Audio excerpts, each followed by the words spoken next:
तो आज के वीडियो में मैं आपको दिखाऊंगा छत्तीसगढ़ के घने जंगलों के अंदर छिपा हुआ एक खूबसूरत वाटरफॉल और उसके बाद चलेंगे छत्तीसगढ़ के एक छोटे से गांव सिरपुर और जानेंगे वहां का 1500 साल पुराना गौरवशाली इतिहास।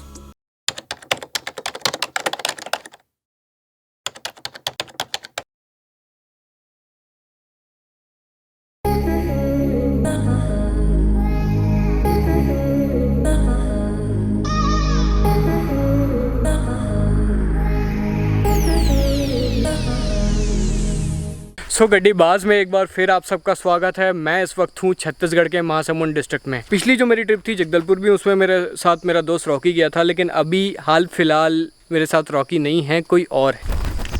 आज बहुत दिनों बाद इस नेचर के बीच में, इस हरी भरी वादियों के बीच में मैं आई हूँ। मेरा दिल अंदर तक बहुत प्रसन्न है। तो काफ़ी दिनों बाद मैं और मम्मी दोनों एक साथ अपने डिस्ट्रिक्ट से बाहर निकले हैं, लगभग 7-8 महीने बाद। तो चले फिर मम्मी। ओके।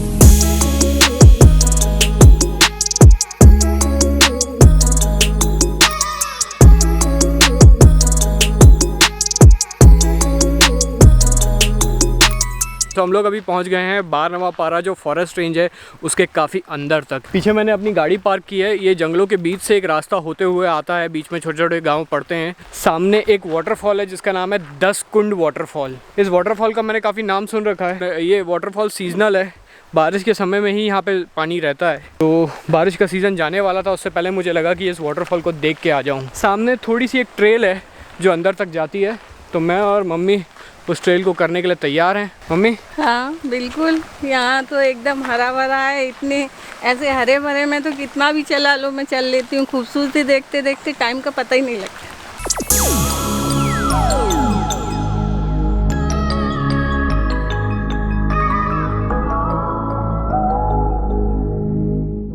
मैं आखिरकार पहुँच गया हूँ 10 कुंड वाटरफॉल के पास में। जो मैंने अपनी गाड़ी खड़ी की है वहाँ से ज़्यादा दूर नहीं है, मेरे ख्याल से 100-150 मीटर बस आपको चल के आना पड़ता है। थोड़ा पथरीला रास्ता है और मेरे बिल्कुल सामने मुझे दिख रहा है 10 कुंड वाटरफॉल, आपके बिल्कुल पीछे। तो ये है 10 कुंड वाटरफॉल का नज़ारा।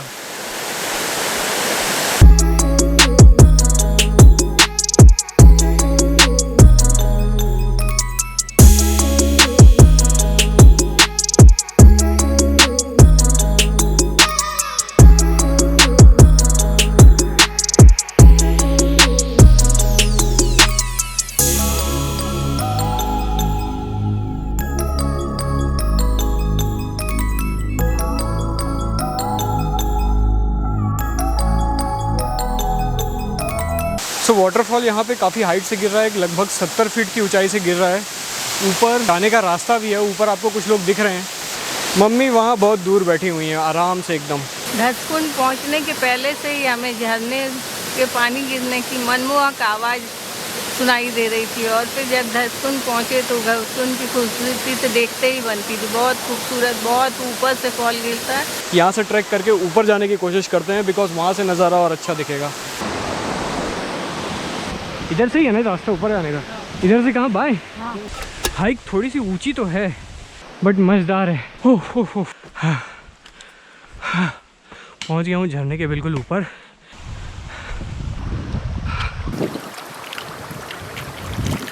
तो ऊपर मैं उस जगह पे पहुँच गया हूँ जहाँ से ये झरना नीचे गिरता है। ये जो सामने आपको जगह दिख रही है, यहाँ से झरना नीचे गिर रहा है और पानी यहाँ पे पीछे से आ रहा है। ऊंचाई से झरना कुछ इस तरीके का दिखता है। नीचे आपको बहुत दूर दिख रहा होगा कि मम्मी नीचे बैठी हुई हैं और बढ़िया फ़ोन पे बात कर रही हैं। इतनी खूबसूरत जगह पे मैं आ गया हूँ। यहाँ से ये जो झरना आ रहा है और यहाँ से नीचे गिर रहा है, तो अब हम उड़ाएंगे अपना ड्रोन यहाँ पे, तब आएगा असली मज़ा।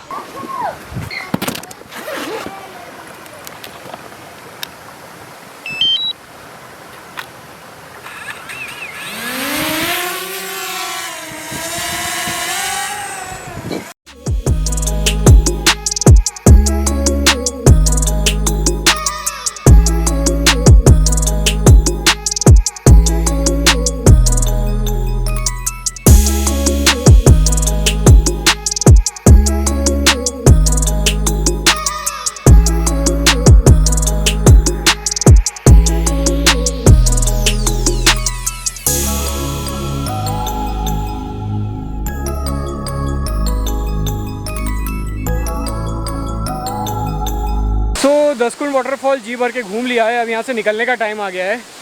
यहाँ पे आते साथ ही इतनी धूप हो गई कि मैं पूरा एकदम ऊपर से नीचे तक पसीने पसीने हो गया हूँ, बिकॉज मैं ऊपर गया नीचे आया। सोच के आए थे कि शायद सुनसान होगा वहाँ, खूबसूरत तो सुना ही था लेकिन सुनसान कुछ नहीं, लोग आते जाते रहते हैं। आप दिन में आराम से यहाँ घूम सकते हो और बहुत खूबसूरत जगह है। यहाँ पे आप मेरे पीछे देख पा रहे हैं, ये सब प्री वेडिंग शूट चल रहा है यहाँ पे कई लोग प्री वेडिंग शूट के लिए भी आते हैं। तो ऐसा नहीं है कि ये जगह सुनसान रहती है। हाँ, बेटर ये है कि 4-5 बजे तक वापस चले जाएँ। अभी 1:30 बज रहा है और यहाँ से पास में है सिरपुर, तो अब हम यहाँ से जाएंगे सिरपुर और मैं आपको सिरपुर दिखाऊंगा।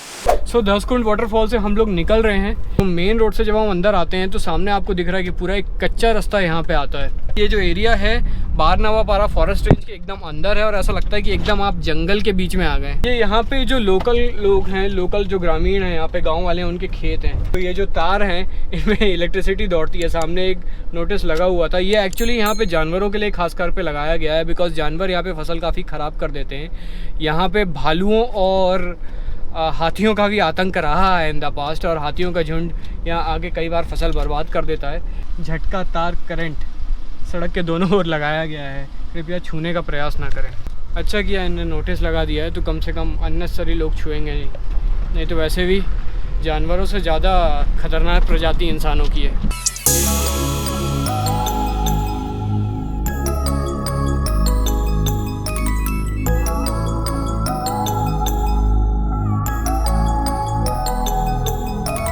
तो अब हम आ गए मेन रोड पे।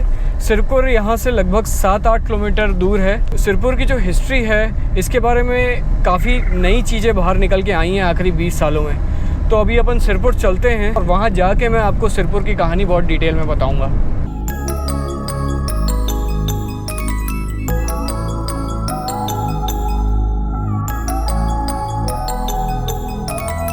मैं इस वक्त खड़ा हुआ हूँ सिरपुर में। सिरपुर की जो कहानी है ये शुरू होती है 1700 साल पहले। 4th सेंचुरी से लेकर 11th सेंचुरी तक यहाँ एक दक्षिण कोसला किंगडम होता था, जिसका उड़ीसा और छत्तीसगढ़ के कई सारे पार्ट्स पे राज था। उस वक्त काफ़ी टाइम तक सिरपुर दक्षिण कोसला किंगडम की राजधानी रही और फाइनली 2003 में जब छत्तीसगढ़ की गवर्नमेंट एग्जिस्टेंस में आई तब यहाँ पे खुदाई चालू की गई। और उस खुदाई के बाद यहाँ पे 22 शिव मंदिर, 5 विष्णु मंदिर, 12 बुद्ध विहार, 3 जैन विहार और 6th सेंचुरी में सिरपुर में जो एक मार्केट था वो मिला है।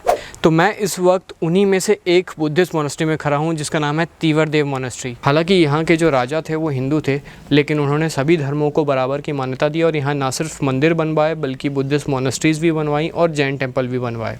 ये जो फैक्ट्स हमें सिरपुर के बारे में पता चले थे यहाँ खुदाई होने के बाद, ये क्रॉस वेरीफाई हुए एक बुक से जो कि लिखी गई थी एक बुद्धिस्ट मॉन्ग जुआंग के द्वारा।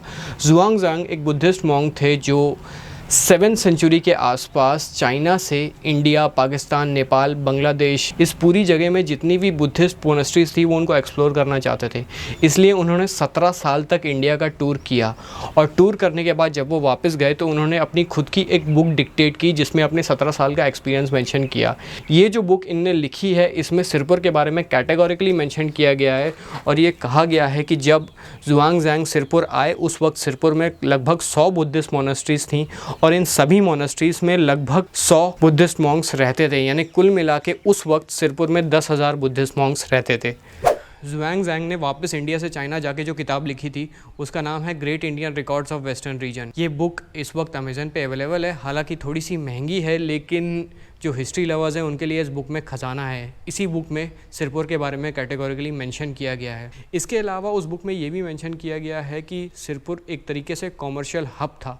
अब सिरपुर कॉमर्शियल हब कैसे हुआ इसके भी बहुत सारे एविडेंसेस यहाँ पे मिले हैं। सिरपुर में खुदाई के दौरान एक मार्केट भी मिला है, एक मार्केट जहाँ पे ट्रेडिंग होती है, ये उस तरीके का मार्केट है। इसके अलावा सिरपुर में महानदी है और महानदी के तट पे पानी के नीचे कुछ इस तरीके अवशेष मिले जिससे ये पता चला कि यहाँ पे एक बंदरगाह था, शिपिंग डॉकयार्ड था। इसका सीधा मतलब ये है कि यहाँ पे जो ट्रेडिंग होती थी ना सिर्फ लैंड रूट से होती थी बल्कि पानी के रूट से भी होती थी। इसके अलावा ऐसा भी माना जाता है कि सिरपुर एक तरीके से पूरे इंडिया का ब्रॉन्ज वर्कशॉप था। ब्रॉन्ज मेटल से बने काफ़ी सारे स्कल्पचर्स यहाँ मूर्तियाँ बनती थी। पूरे देश से यहाँ पे व्यापारी आते थे इन मूर्तियों को खरीदने। जो मार्केट यहाँ पे लगता है, ऐसा कहा जाता है कि शायद 17वीं सेंचुरी तक लगा, जब तक मुग़ल डायनेस्टी थी। बिकॉज़ यहाँ पे जब खुदाई की गई मुग़ल एम्पायर के दौरान जो करेंसी थी, वो करेंसी के सिक्के भी यहाँ पे मिले। सो अगर ये बात सही है कि एक तरीके से सिरपुर रिलीजियस और इकोनॉमिक हब था, तो अचानक से सिरपुर मैप से इरेडिकेट कैसे हो गया? कैसे लोगों को सिरपुर के बारे में पता ही नहीं है? इसके पीछे भी एक थ्योरी है। ऐसा कहा जाता है कि 11वीं सेंचुरी में यहाँ पे एक अर्थक्वेक आया था, जिसमें पूरा का पूरा सिरपुर तबाह हो गया था। सिरपुर के जितने भी सेटलमेंट्स थे लगभग सब बर्बाद हो गए थे और मेजॉरिटी लोग यहाँ से सिरपुर को छोड़ के चले गए थे। आप इस वक्त देख रहे हैं, ये है एक सुरंग टीला, ये भी एक मंदिर है। ये यहाँ पे उन चंद बिल्डिंग्स में से एक है जो अर्थक्वेक के बाद भी गिरी नहीं। ऐसा कहा जाता है कि जिन पत्थरों की मदद से इस मंदिर को बनाया गया था, उन पत्थरों को एक आयुर्वेदिक पेस्ट के थ्रू जोड़ा गया था। जैसे हम लोग सीमेंट यूज़ करते हैं, तो इन्होंने आयुर्वेदिक पेस्ट यूज़ किया, जिस वजह से अर्थक्वेक आने के बावजूद ये सुरंग टीला जो है ये गिरा नहीं। अगर आप इसकी सीढ़ियाँ देखें तो सीढ़ियाँ आखिरी में कर्व हैं, सीढ़ियों में आखिरी में एक कर्व है। कहा जाता है कि जब अर्थक्वेक आया, ये कर्व उसी वजह से आया। तो 4th से लेके 11वीं सेंचुरी तक सिरपुर एक मेजर हब रहा। उसके बाद अर्थक्वेक आया, ये एरिया काफ़ी हद तक तबाह हो गया, लेकिन उसके बावजूद 17वीं सेंचुरी तक थोड़ा बहुत ट्रेड यहाँ पे फिर भी होता रहा। ये है सिरपुर की बड़ी ही इंटरेस्टिंग सी कहानी। तो मम्मी, सिरपुर की हिस्ट्री आपको कैसी लगी? अब अभी का सिरपुर देख के ऐसा महसूस नहीं होता कि उस टाइम ये जगह इतनी डेवलप होगी कि वहाँ पे बंदरगाह भी होंगे और हिंदुओं के मंदिर, बौद्ध, जैन सबके मंदिर होंगे। ऐसा महसूस नहीं होता आज। अभी तो ये बहुत ही छोटा सा गांव महसूस होता है। अभी सिरपुर की आबादी जो है वो 2-2.5 हज़ार के करीब है। एक तरीके से देखा जाए तो एक छोटा सा गाँव है सिरपुर। और उस वक्त जो मोनेस्ट्रीज में जुआंगजांग गए थे, अकेली उन मोनेस्ट्रीज में ही 10,000 मॉन्क्स थे। मतलब कि सिर्फ मोनेस्ट्रीज में रह रहे मॉन्क्स की संख्या 10,000 थी। यानी कि ये जो शहर था ये काफ़ी ज़्यादा बड़ा था। सो अभी हम लोग पहुंच गए हैं महानदी के शोर पे। सिरपुर में जितने भी मॉन्यूमेंट्स हैं वहाँ पे ड्रोन उड़ाने की परमिशन नहीं है। आपको टूरिज्म बोर्ड से जाके परमिशन लेनी पड़ती है, तभी आप ड्रोन उड़ा सकते हैं। इनफैक्ट अगर आप कैमरे भी लेके आते हैं तो कैमरे के स्टैंड्स भी आप यूज़ नहीं कर सकते वहाँ पे। आपको सिर्फ अपने हाथ में रख के कैमरे को यूज़ करना है। तो रूल्स काफ़ी स्ट्रिक्ट हैं वहाँ पे, इसलिए सिरपुर में हम अपना ड्रोन उड़ा नहीं पाए, लेकिन यहाँ नदी किनारे अपना ड्रोन उड़ाया जा सकता है। तो उड़ाएं मम्मी फिर।